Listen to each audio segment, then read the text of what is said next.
நெபுகத்நேசர் ராஜாவின் காலத்தில்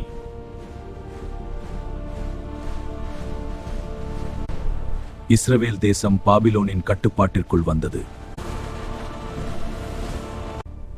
அந்த நேரத்தில் ஞானமும் அறிவும் அழகும் நிறைந்த சில இளைஞர்கள் பாபிலோனுக்கு கொண்டு செல்லப்பட்டார்கள். அவர்களில் ஒருவன் தானியேல். தானியேலுடன் அவனுடைய 3 நண்பர்கள், ஹனனியா, மிசாயேல், அசரியா. தானியேல் மனதில், நான் அடிமையாயிருந்தாலும் என் தேவனை நான் மறக்க மாட்டேன். ராஜா சொன்னார், இவர்கள் என் அரண்மனையில் ராஜாவின் உணவும் மதுவும் உண்ண வேண்டும்.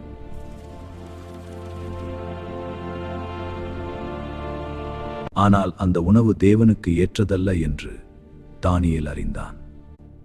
அவன் அதிகாரியிடம் பணிவுடன் சொன்னான், 10 நாட்கள் மட்டும் காய்கறியும் நீரும் கொடுங்கள், பிறகு எங்களை பாருங்கள்.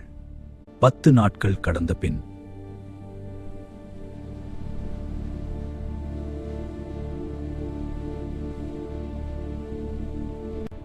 தானியேலும் அவன் நண்பர்களும் மற்ற எல்லோரையும் விட அழகாகவும் புத்திசாலியாகவும் இருந்தார்கள்.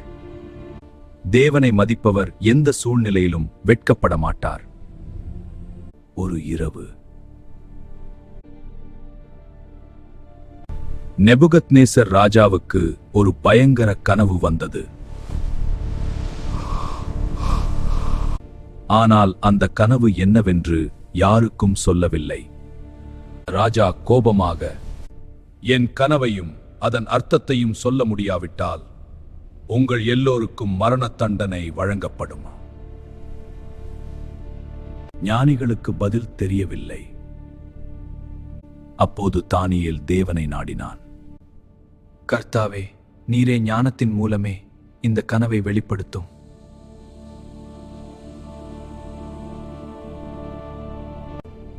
அந்த இரவு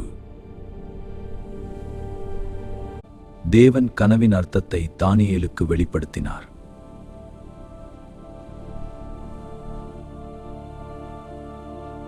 அடுத்த நாள் தானியேல் சொன்னான், அரசே, நான் உமக்கு விளக்குவேன்.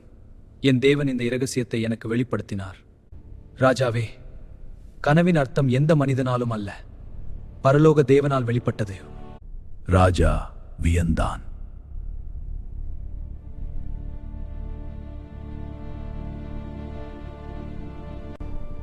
பல ஆண்டுகள் கழித்து தாரியவேஸ் ராஜா ஆட்சி செய்தார். தானியேல் அனைவரையும் விட நேர்மையாயிருந்ததால் மற்ற அதிகாரிகள் பொறாமை கொண்டார்கள். அவர்கள் திட்டம் போட்டார்கள். 30 நாட்களுக்கு ராஜாவை தவிர வேறு யாரையும் தொழுதால் சிங்க குகை. இந்த சட்டம் இனி முதல் அமலுக்கு வருகிறது. ஆனால் தானியேல் அவன் தினமும் போலவே ஜன்னலை திறந்து தேவனை நோக்கி ஜெபித்தான். அவனை பிடித்தார்கள். ராஜா வருந்தினார். ராஜா சொன்னார், நீ எப்போதும் சேவிக்கும் உன் தேவன் உன்னை விடுவிப்பாராக. தானியேல் சிங்கங்களின் குகையில் வீசப்பட்டான்.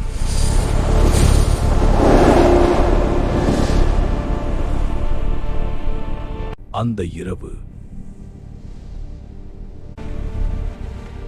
தேவன் ஒரு தூதனை அனுப்பினார்.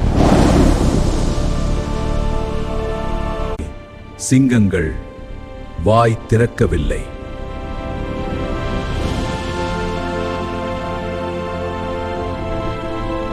காலை ராஜா அதிர்ச்சியுடன், தானியேலே, உன் தேவன் உன்னை காப்பாற்றினாரா? ஆம் அரசே, என் தேவன் தம்முடைய தூதனை அனுப்பி சிங்கங்களின் வாயை அடைத்து விட்டார். தானியேல் பாதுகாப்பாக வெளியே வந்தான். ராஜா அறிவித்தார், தானியேலின் தேவனே ஜீவனுள்ள தேவன்.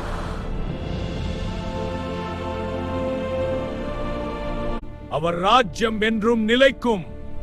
இந்த கதையின் பாடங்கள்: தேவனுக்கு உண்மையாயிருப்பவன் ஒருபோதும் தோல்வியடைய மாட்டான். உயிர் மரணத்திலும் விடுதலை கொடுக்கும். தேவன் தன் பிள்ளைகளை சிங்கங்களிடமிருந்தும் காக்கிறார். நீ தானியேலை காத்த தேவன், இன்று என்னையும் காக்க வல்லவராயிருக்கிறீர்.